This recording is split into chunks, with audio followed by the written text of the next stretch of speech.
I love the WNBA. This is gorgeous. They're huge talents. I learned a little bit from them as well. It's good. Nneka Ogwumike puts it home. They make the game extremely exciting to watch. Why do I watch them work? You have got to be kidding me. 2 words, sick handles. Mad skills. Spectacular. Candace Parker.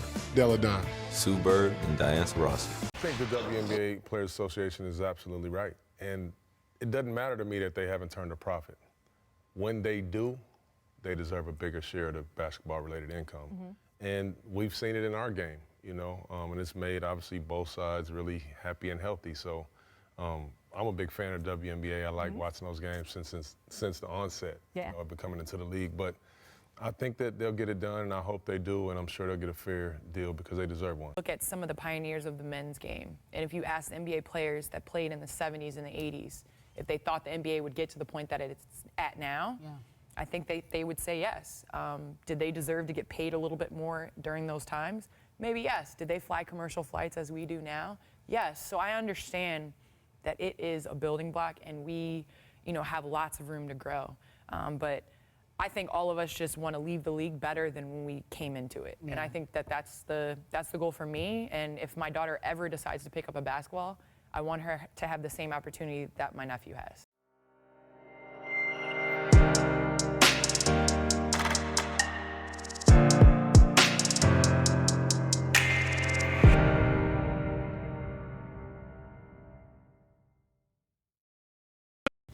Over the past few years, since the WNBA has grown in popularity, naturally, more and more of the players have come out advocating for better pay.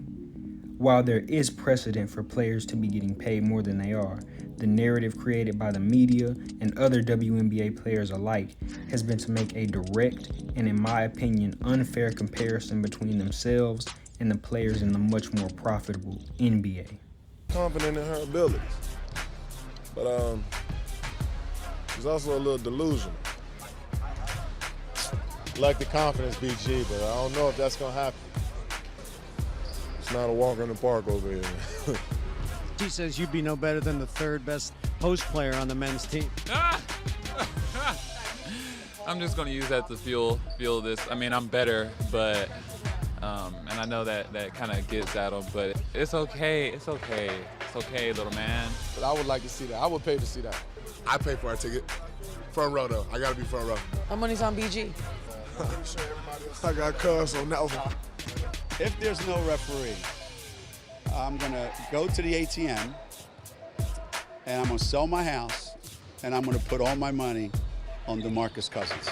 We've kind of seen the WNBA players and we've kind of seen the NBA players have some tension from time to time. Nothing really crazy, but I don't think the Minnesota Lynx are doing themselves any favors by calling out Luka Doncic in this pretty harmless video where he just congratulates a fellow Rookie of the Year. I mean, seriously, that's the whole video. That's all he does. While it may have been a paid promotion, it is really good that the NBA does reach out and does help out the WNBA players. Now, in fact, there are players like LeBron and Chris Paul and even Kobe Bryant who may show some organic support, but I think at the stage of the WNBA, you kind of have to accept everybody with open arms. And when I say that, I just mean people that really mean well and aren't out to bash you. As you can see, these NBA versus WNBA comparisons are ones that have been started partly by the media and partly by the players. The reason I say that this is a bad and unfair comparison, at least at this point in time, is because the NBA has a clear advantage over the WNBA in every single category. I want to make it clear that I am not comparing these players themselves, but more so the economical business of things. The WNBA was founded in 1996 and played its very first season in 97. The NBA, on the other hand, had its very first season in 1949, a whole 48 years before its female counterpart. The average WNBA player makes about $79,000 per year, which isn't a terrible salary, but when you compare it to that of the average salary of an NBA player, which is around $7.7 million, you see why the WNBA players have been as vocal as they are about this issue. While I do understand the frustration, what I cannot argue against is facts. And the fact is the NBA is just a more profitable league in terms of the revenue it produces. This is in part because of how the players market themselves combined with the new CBA negotiated by the players themselves concerning their pay. As we take a look at this graphic, which highlights the viewership of the WNBA and the NBA during the past 7 years, we can clearly see that the NBA laps its female counterpart in regular season viewership. These viewership numbers are instrumental for the league and its players as they dictate the monetary value of television contracts, which then eventually filters down to its players. The second form of viewership that must be taken into account when looking at the wage gap is in-game viewership, also known as attendance. And as we look at this graphic displaying the attendance average of both leagues since the WNBA's inception in 1997, we see that while the NBA has been dominant in attendance over the WNBA during that time, it has also been slowly growing its attendance over the years, with the 2017-2018 season setting the all-time record for attendance average at 17,987.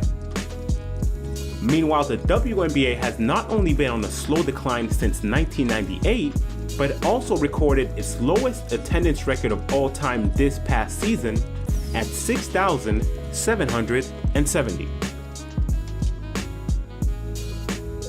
As most true fans know, back in the 50s and 60s, even the NBA's best players had to take up blue-collar jobs like being a mailman or a plumber just to get by. The same way some NBA players are doing now. Now, times were much different back then, and I'm in no way saying that this is something that the WNBA should have to go through, but the fact is that they are. If you just look at how history goes, especially in sports, with time generally comes more money. And while the WNBA is a little down in attendance, it is up in consumer viewership, and I think it will continue to go up. Female hoopers deserve to be respected and paid fairly for their amazing skills on the basketball court. But for now, I think the best thing the WNBA can do is wait. As history has proven, just like always, their time will come. Williams forced it.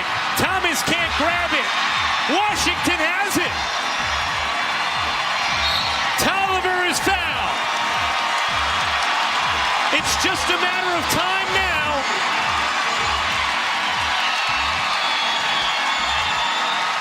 And Elena Delle Donne's father jamming to the beats as he knows his daughter is on the precipice. Thomas finds Williams, her three, no good. Rebound Washington. Connecticut will back off.